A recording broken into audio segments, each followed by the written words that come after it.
Everybody, rock your body.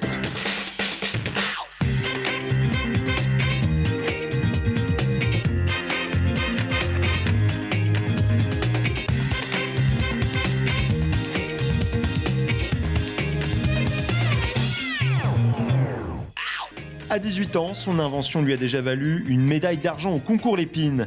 Cet étudiant tourangeau viendra nous présenter son bébé, un casier intelligent, mais aussi d'autres inventions plutôt étonnantes, vous le verrez. On était quand même au taquet sur les reportages pour les fêtes. Également avec nous Gilles de Villers, bonsoir. Bonsoir. Alors vous êtes étudiant en informatique et vous venez à côté de vous avec l'Intelli-Casier qui vous a valu une médaille d'argent au concours Lépine, on la voit ici en plateau, et une médaille aussi au Salon des inventeurs de Mons. Voilà les deux médailles, l'Intelli-Casier, on en reparle dans quelques instants. On parle maintenant d'invention avec Gilles de Villers. Rebonsoir. Bonsoir. Alors vous êtes étudiant en première année en génie électrique et informatique industrielle à l'UT de Tours. Vous avez 18 ans. Vos amis vous appellent Géotrouve-Tout. Vous définissez vous-même comme un geek. Vous êtes venu avec votre invention, l'Intelli-Casier. Ça vous a valu une médaille au concours Lépine, médaille d'argent. Je la remonte ici. En quelques mots, cet Intelli-Casier, à quoi ça sert ? Donc l'Intelli-Casier, c'est un casier scolaire qui se voit ajouter ce petit module et tu lui rajoutes plusieurs fonctionnalités. On a une alarme, donc si jamais on ouvre la porte sans avoir entré un code avant, le casier va se mettre à sonner pour sécuriser les affaires à On l'intérieur. l'a essayé tout à l'heure, ça fonctionne. Romain a essayé de vous voler votre batterie. C'est ça. Et ensuite, un élève peut se connecter à l'aide d'un mot de passe et il a accès à différentes informations. Il va pouvoir voir son emploi du temps, l'absence de ses professeurs, d'éventuelles convocations au secrétariat. C'est les le devoirs. lycée ou l'établissement scolaire qui fournit ces informations et vous êtes connecté. Voilà, c'est connecté à Internet et c'est directement relié au réseau de l'établissement qui va directement lui envoyer les informations. Alors avant de passer à la démo, on va d'abord remonter le fil de cette invention. Vous avez commencé au lycée avec votre propre casier. Vous avez mis des LED. Voilà, on vous voit exactement à l'écran. À ce moment-là, c'était qu'un jeu. Voilà, au début, c'était vraiment l'idée de faire quelque chose d'assez amusant, de mettre des jeux, de réaliser un écran avec la grille qu'on voit en haut de la porte du casier et de placer des jeux pour que les élèves viennent voir, que ça les a pas mal intrigués quand je l'ai mis au lycée. Puis après, j'ai voulu rajouter des fonctionnalités qui peuvent être plus utiles, comme la possibilité de voir l'emploi du temps, de voir ses devoirs, d'avoir une alarme, des jeux etc. également, ouais. Voilà. D'ailleurs, là, c'est le même casier que vous avez aujourd'hui. Le C'est lycée ça. vous a fait don du De la porte du casier. casier, ouais. Alors, ça fait longtemps, vous le disiez, vous faites des petits projets que vous geekez. Et dès que vous rentrez chez vous, eh bien, vous vous y mettez. Vous tapez des lignes de code. Alors, on va voir ce que c'est qu'une ligne de code. Voilà, alors là, il y en a plusieurs. Excusez-nous, Gilles, mais il faut qu'on comprenne comment on passe de ligne de code comme ça à l'Intelli-Casier.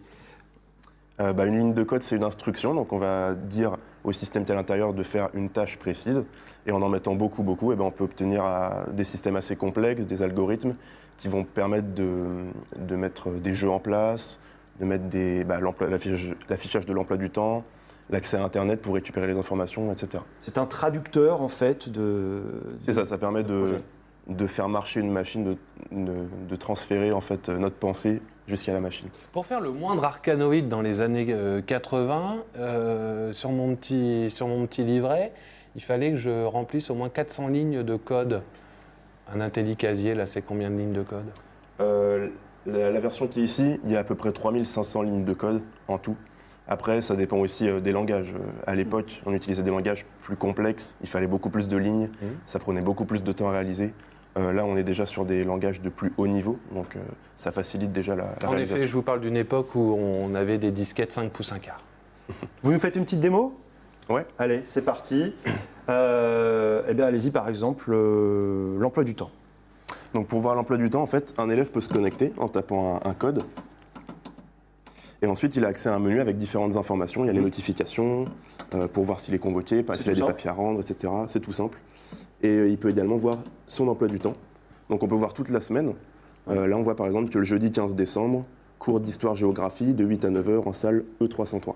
Et on peut comme ça naviguer de jour en jour et d'heure de cours en heure de cours. Ça, vous ne l'aviez pas encore au lycée, cette version-là Non, ça Non. c'est quelque chose que j'ai ajouté après. D'accord. Et à l'UT, là, vous en servez ou pas du tout ? Non, on n'a pas de casier. Non, vous n'en avez C'est pas. fini. Bizarrement, pas de suite commerciale. Vous ne voulez pas en faire commerce de cette invention. Pourquoi ? C'est compliqué de trouver un marché déjà. Si je veux le vendre aux établissements, c'est quelque chose qui peut coûter assez cher sur un certain nombre de casiers. Après, si je le vends directement aux élèves, c'est compliqué parce qu'il y a plein de portes de Ouais. casier différentes, donc pour l'adapter, ça devient. Vous avez déposé un brevet? Il y a juste une enveloppe solo dessus. Quelque chose qui était nécessaire pour la participation au concours Lépine, qui marque juste la date de création de l'invention. D'accord. On va passer à une autre invention hein, que vous avez mise en place, créée. C'est une imprimante braille low cost. On va la voir à l'écran, la voici. Quel lien entre les deux? Toujours ces lignes de code, j'imagine. Ça, c'est votre toute première invention? C'est pas ma toute première Ouais. invention. C'est un projet qu'on a réalisé avec 3 autres amis pendant notre année de terminale. C'est un projet qui compte pour notre note de bac, pour le projet de sciences de l'ingénieur. Et on a vu le prix des imprimantes braille qui est d'au moins 3 000, 4 000 euros pour les moins chers. Et c'est vraiment inaccessible pour des aveugles ou des malvoyants. Donc on a eu l'idée de faire un système un peu différent d'impression. Et on a réussi à obtenir notre imprimante qui nous a coûté à peu près 150 euros de pièces. Votre prochain projet d'invention, on va dire qu'il est vintage, un peu régressif. Expliquez-nous. Oui, j'aimerais bien en ce moment faire une réplique du tout premier ordinateur qui était disponible pour les particuliers. Qui sera aussi lent qu'il y a 45 ans? C'est ça, vraiment une réplique, mais taille plus petite. On le voit là, c'est effectivement. Il n'y a pas d'écran.